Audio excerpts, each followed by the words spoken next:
শুভ সন্ধ্যা বন্ধুরা। আজ হলো 5 সেপ্টেম্বর শুক্রবার। আজকের সন্ধ্যার অসম তথা সমগ্র বরাক উপত্যকার বিশেষ বিশেষ খবরগুলি হলো: শিক্ষক পদে চাকরির আশায় বুক বেঁধে থাকা যুবক যুবতীদের জন্য সুখবর শোনালেন মুখ্যমন্ত্রী হিমন্ত বিশ্ব শর্মা।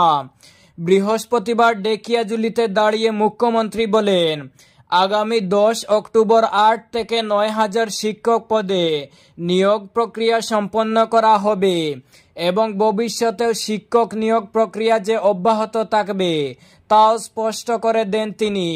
মুখ্যমন্ত্রী বলেন, প্রতি বছর অনেক শিক্ষক অবসর গ্রহণ করেন, আর শিক্ষকের শূন্য পদে নতুন নিয়োগের চেষ্টা চালিয়ে যাচ্ছে সরকার।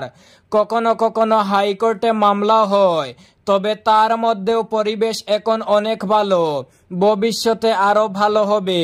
শিক্ষামন্ত্রী থাকাকালীন হিমন্ত বিশ্ব শর্মার আমলেই টেট আয়োজন করে শিক্ষক পদে নিয়োগ প্রক্রিয়ার সূচনা হয়েছিল। মুখ্যমন্ত্রী পদে শপথ নেওয়ার পর গত 4.5 বছরে তার আমলে হাজার হাজার শিক্ষক পদে স্বচ্ছতার সঙ্গে নিয়োগ প্রক্রিয়া সম্পন্ন করা হয়েছে। আগামী 10 অক্টোবর আরও 8 থেকে 9,000 শিক্ষক পদে নিয়োগ প্রক্রিয়া সম্পন্ন করবে তার সরকার।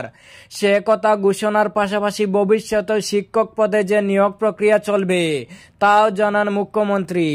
একই সঙ্গে হাই স্কুলকে আগামী দিনে উচ্চ মাধ্যমিক স্কুলে উন্নীত করার প্রক্রিয়া অব্যাহত থাকবে বলেও জানান তিনি।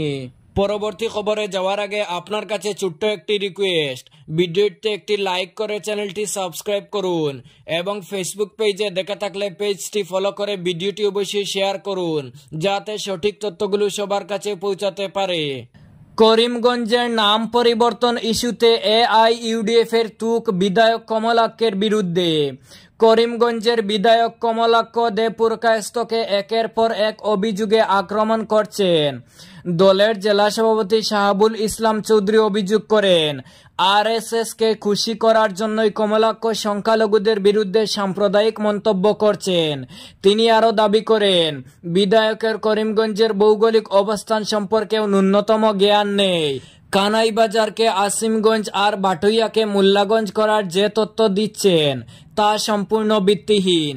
একই সঙ্গে জেলা সভাপতি পারুল চৌধুরী কটাক্ষ করে কমলাক্ষকে অভিনয়ের সম্রাট আখ্যা দেন এবং প্রকাশ্যে চ্যালেঞ্জ ছুড়ে বলেন, কানাইবাজার ও বাটুইয়ার নাম পরিবর্তনের প্রমাণ তিনি দেখাতে পারবেন না।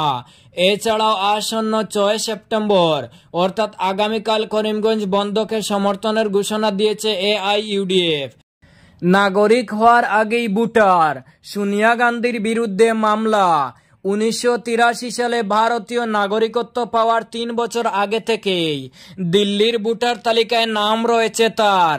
কংগ্রেস নেত্রী সোনিয়া গান্ধীর বিরুদ্ধে ওই অভিযোগে দিল্লির আদালতে ফৌজদারি অভিযোগ দায়ের করা হয়েছে। বিকাশ ত্রিপাঠী নামের এক ব্যক্তি এই অভিযোগ দায়ের করেছেন। 10 সেপ্টেম্বর মামলার শুনানির দিন নির্ধারণ করেছে রাউস এভিনিউ আদালত। ত্রিপাঠীর আবেদনে উল্লেখ করা হয়েছে যে 1980 সালে সোনিয়া গান্ধীর নাম প্রথমে ভোটার তালিকায় যুক্ত করা হয়েছিল, কিন্তু আপত্তির কারণে 1982 সালে তা বাদ দেওয়া হয়। 1983 সালে তিনি নাগরিকত্ব পাওয়ার পরে ফের তার নাম তালিকায় যুক্ত করা হয়।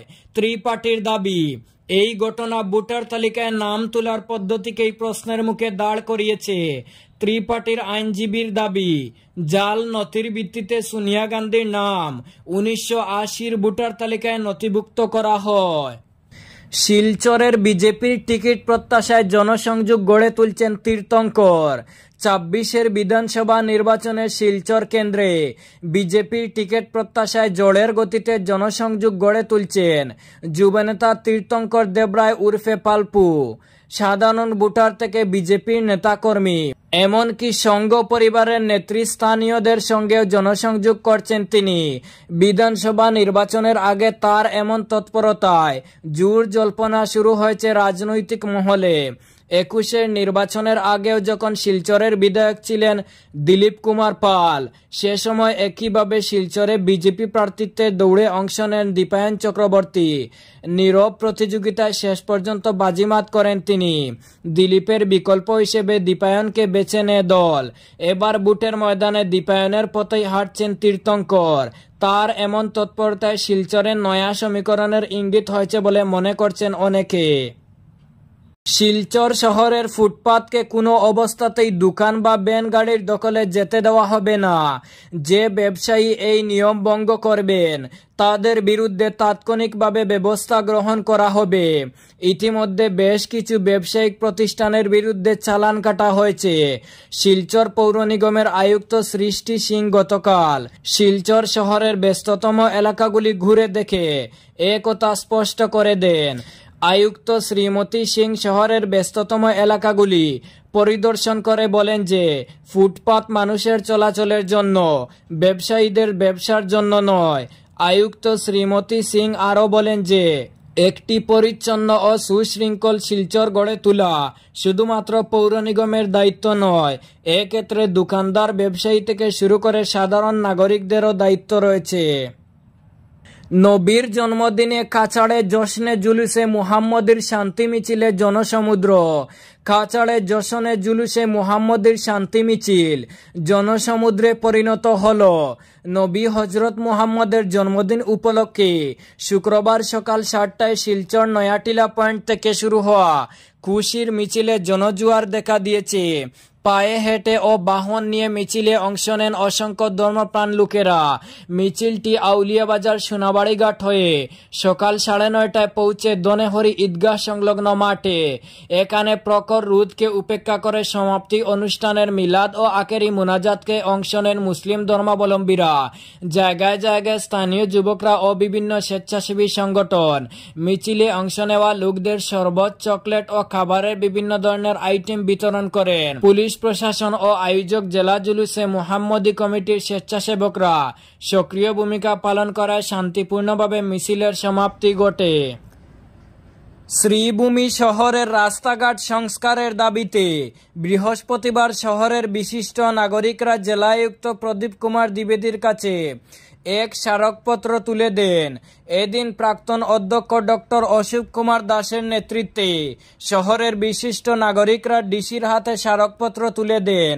তারা স্মারকপত্রে প্রধান উল্লেখ করেন শহরের মেইন রোড সহ অন্যান্য রাস্তাগুলো বেহাল হয়ে পড়েছে, তাই অতি সত্বর রাস্তাগুলো যাতে সংস্কার করা হয় সেই দাবি জানান তারা।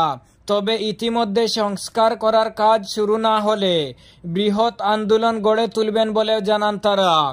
এদিকে জেলায়ুক্ত তাদের আশ্বাস দেন রাস্তা সংস্কারের যেসব সামগ্রীর দরকার তা ইতিমধ্যেই শহরে নিয়ে আসা হয়েছে, তবে আবহাওয়া অনুকূলে থাকলেই কাজ শুরু হয়ে যাবে।